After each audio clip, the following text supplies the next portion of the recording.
I heard my husband laughing with his friends about his secret affair, saying, "My clueless wife makes me coffee every morning after my wild nights." She had no idea what was coming next.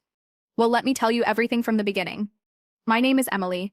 I'm 36 years old, and until 3 months ago, I thought I had a pretty solid marriage here in Charlotte, North Carolina. Zach and I had been married for 7 years, together for 10 total. I work as a senior project manager for a logistics company downtown. You know, one of those jobs where you're constantly putting out fires and managing impossible deadlines. Zach's 38, works as a marketing director at a financial services firm in Uptown. We had our routines, our rhythms, our comfortable life in the Myers Park neighborhood. Every morning without fail, I'd wake up at 5:45, make us both coffee, his with 2 sugars and oat milk, mine black, and we'd sit together for 10 minutes before the chaos of the day began. It was our thing. You know, that small ritual that made us feel connected even when work pulled us in different directions. If you're watching this from Charlotte or anywhere in the Carolinas, you know how this city has exploded in the past decade. Everything moves fast here. The banking industry, the tech startups, the social scene, and somewhere in that whirlwind, I lost track of when my husband stopped being mine. Looking back, the signs were there. Zach started having these networking events 3 or 4 nights a week, client dinners that ran until midnight, weekend golf outings with potential investors that somehow never resulted in any actual deals. But I trusted him. Why wouldn't I? Trust is the foundation of marriage, right? That's what my mother always told me, and that's what I believed. The day everything changed started like any other Friday in September. I had a conference scheduled in Asheville, one of those leadership development things my company sends senior managers to. I'd been looking forward to it for weeks. 2 days in the mountains, away from emails and spreadsheets, staying at the Grove Park Inn, pure bliss for someone who spends most of her time staring at computer screens. But that Friday morning, about an hour into my drive, my phone started blowing up. The conference had been canceled. Something about the keynote speaker having a medical emergency and the venue having a water main break. Just one of those perfect storms of circumstances that made rescheduling impossible. I remember sitting in my car at a rest stop near Hickory, debating whether to continue driving just to have a solo weekend in Asheville. But honestly, all I wanted was my own bed, my own shower, and maybe a quiet evening with my husband. The drive back to Charlotte felt shorter somehow. Maybe because I was imagining Zach's face when I surprised him. He'd mentioned that his friend Marcus was having some guys over to watch football on Saturday, but Friday night would be just us. I even stopped at Total Wine to grab that expensive Malbec he loves but always says we shouldn't splurge on. It was about 4 p.m. when I pulled into our neighborhood. The streets were quiet, that post-lunch, preschool pickup lull that suburbs are famous for. I noticed Marcus's truck in our driveway along with another car I didn't recognize. My first thought was that they'd moved their football watching to Friday. No big deal. I'd just sneak in through the garage, maybe order some wings for them, be the cool wife who doesn't get annoyed when plans change. I entered through the mudroom as quietly as possible, not wanting to interrupt whatever game they were watching. That's when I heard it. Zach's voice carrying from the back deck clear as day through our open kitchen windows. "I'm telling you, man, I've got this whole thing down to a science," he was saying. And something about his tone made me freeze. It was boastful, almost giddy, like a teenager bragging about getting away with something. Marcus's voice responded, "3 years though, Zach. How does Emily not know?" 3 years. Those 2 words hit me like a physical blow. 3 years of what? Emily's sweet, but she's not exactly observant, Zach continued, and I heard the clink of beer bottles. She makes me coffee every morning, packs my gym bag, asks about my day. Meanwhile, I'm at Vanessa's apartment 3 nights a week doing things Emily wouldn't even consider. Last month, when Emily's dad had that heart scare and she flew to Ohio for a week, I told her I couldn't get time off work. Spent the entire week at Vanessa's place. Told Emily I was eating takeout and missing her, while Vanessa and I were playing house. The wine bottle in my hand suddenly felt like it weighed 1,000 pounds. I set it down on the counter, my hands shaking so badly I was afraid I'd drop it. Another voice, must have been the owner of the car I didn't recognize, chimed in. "Doesn't she check your credit cards? Phone bills?" Zach laughed. Actually laughed. "I've got a separate card for Vanessa. As for my phone, Emily trusts me too much to snoop. She's one of those privacy in marriage is important types, makes the whole thing almost too easy. Honestly, sometimes I feel bad about how clueless she is. Last week she was telling her sister how lucky she was to have such a devoted husband. Meanwhile, I'd been at Vanessa's until 3 a.m. the night before. My legs nearly gave out.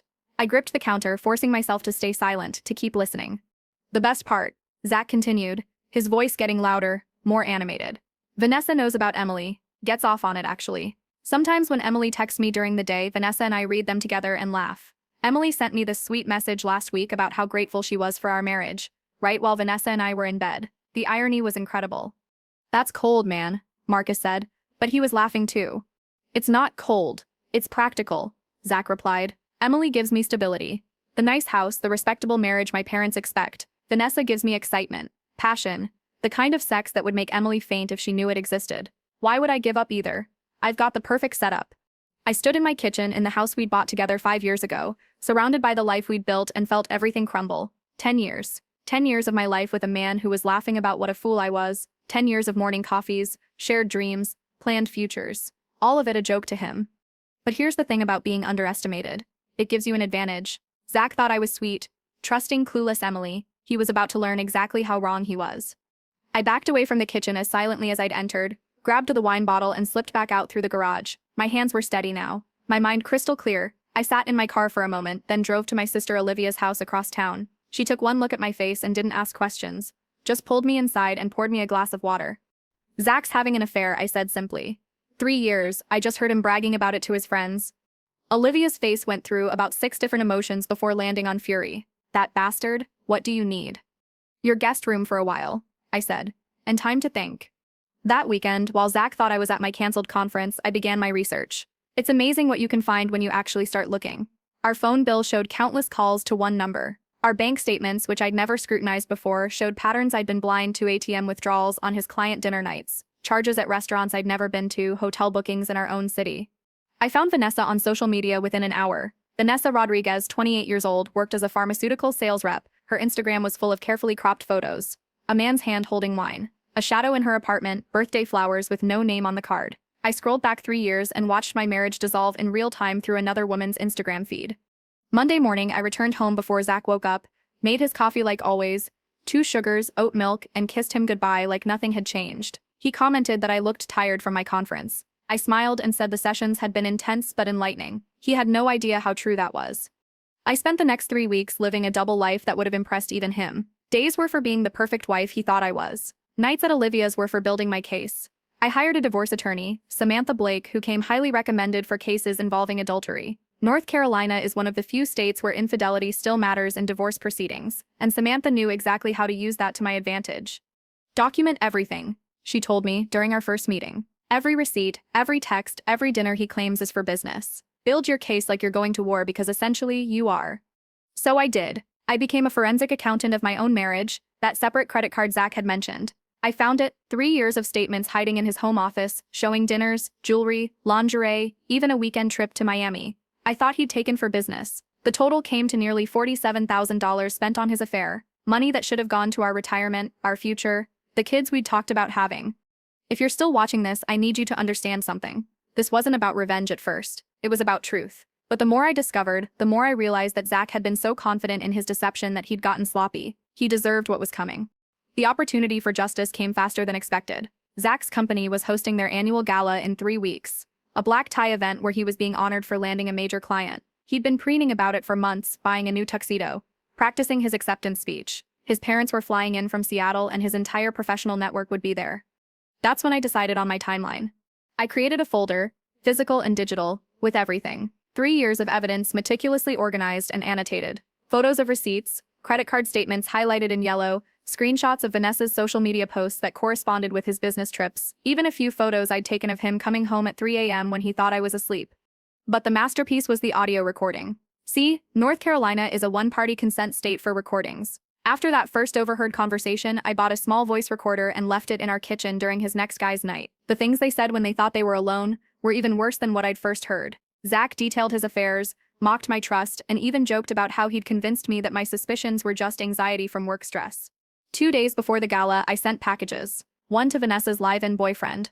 Oh yes, she had one. Poor David Chen had no idea his girlfriend of 2 years was sleeping with a married man. I included photos, credit card receipts for their dinners, and hotel records. Another package went to Zach's parents with a more condensed version and a letter explaining why they wouldn't be seeing me at the gala. His mother had always been kind to me. She deserved to know what her son had become. The third package went to his company's HR department and the CEO. Turns out, using your company credit card to take your mistress to dinner and then filing it as client entertainment is fraud. Who knew? The night of the gala, I was ready. I'd bought a new dress, a stunning red number that cost more than I'd usually spend but felt appropriate for the occasion. Zach was nervous, adjusting his bow tie obsessively, practicing his speech one more time. "You look beautiful," he said, kissing my cheek. "Thanks for always supporting me, Em. I couldn't do this without you." "You deserve everything that's coming to you tonight," I replied, and I meant every word. The ballroom at the Omni was packed with Charlotte's financial elite. Zach worked the room while I smiled and played the supportive wife one last time. His parents arrived, his mother giving me a strange look but saying nothing. I wondered if she'd received my package yet. 30 minutes into the event, I saw the first domino fall. Zach's phone buzzed, then buzzed again, and again. His face went from confused to concerned to pale as he read message after message. David had found out. Vanessa was in crisis mode. The CEO wanted to see him first thing Monday morning. He whispered, grabbing my arm. Something's happening. I need to. Ladies and gentlemen, the MC announced. Please welcome to the stage this year's Excellence in Client Relations recipient, Zach Morrison. The room erupted in applause. Zach stood frozen, his phone still buzzing in his hand. I gently pushed him toward the stage. Go, I said. You've earned this. He walked to the podium like a man heading to his execution. The speech he'd practiced so carefully came out in stammers. Halfway through, his phone rang audibly. Then again, the audience shifted uncomfortably. His parents stood up and left. The CEO was staring at him with an expression I can only describe as murderous. When he finally stumbled off stage, I was waiting with divorce papers in my purse. We need to leave, he said, grabbing my hand. No.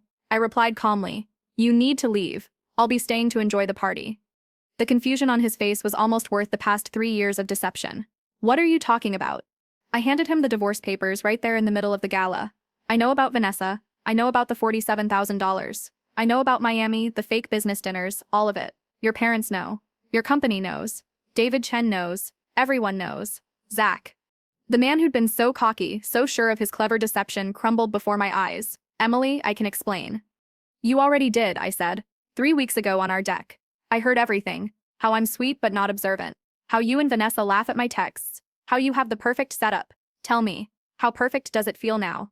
Security approached. Apparently the CEO had already informed them that Zach was no longer welcome at the event. As they escorted him out, I turned back to the party. Several women I knew professionally approached me, drinks in hand, respect in their eyes. That was beautifully done, one said. He never deserved you, added another. The divorce was finalized in 4 months. Zach lost his job after the company's fraud investigation. Vanessa dumped him when she realized he could no longer afford the lifestyle he'd been providing. His parents were so disgusted they cut contact for months. The house had to be sold, but I walked away with 70% of the proceeds plus alimony that ironically he now struggles to pay from his new, much lower-paying job. David Chen reached out to me during the divorce proceedings. We had coffee once, 2 casualties of the same betrayal comparing notes. He told me Vanessa had been planning to get Zach to leave me and marry her. I told him about the nights I'd made dinner for one while believing my husband was closing deals. We laughed at the absurdity of it all, then went our separate ways, both of us freed from liars who never deserved us. Last week, I ran into Zach at Harris Teeter. He was buying the store-brand coffee he used to mock, wearing a wrinkled shirt that had seen better days. Our eyes met across the cereal aisle, and for a moment I saw the man I'd fallen in love with a decade ago, before the arrogance, before the lies, before he decided I was too stupid to notice his betrayal. Emily, he started. No, I said simply, and continued shopping. Later, Olivia asked if seeing him had been hard. You know what? I told her. It wasn't, because I realized something. For 3 years, he thought he was the smartest person in our marriage. He thought he'd found the perfect mark in trusting clueless Emily. But here's the thing about underestimating people. It only works until it doesn't. And when it stops working, you lose everything. I still make coffee every morning, but now it's just for me. 1 cup, black, enjoyed in peaceful silence in my new apartment with my self-respect intact. And that tastes better than anything I ever shared with him. If you made it this far in my story, thank you for listening. Sometimes we need to share these experiences to remind ourselves and others that betrayal doesn't have to be the end of our story. It can be the beginning of a better one. Drop a comment and let me know your thoughts. Have you ever had to rebuild after someone you trusted destroyed everything? How did you find your strength? And please subscribe if you want to hear more stories about starting over and finding yourself again. Because at the end of the day, the best revenge isn't just living well, it's living authentically without the weight of someone else's lies.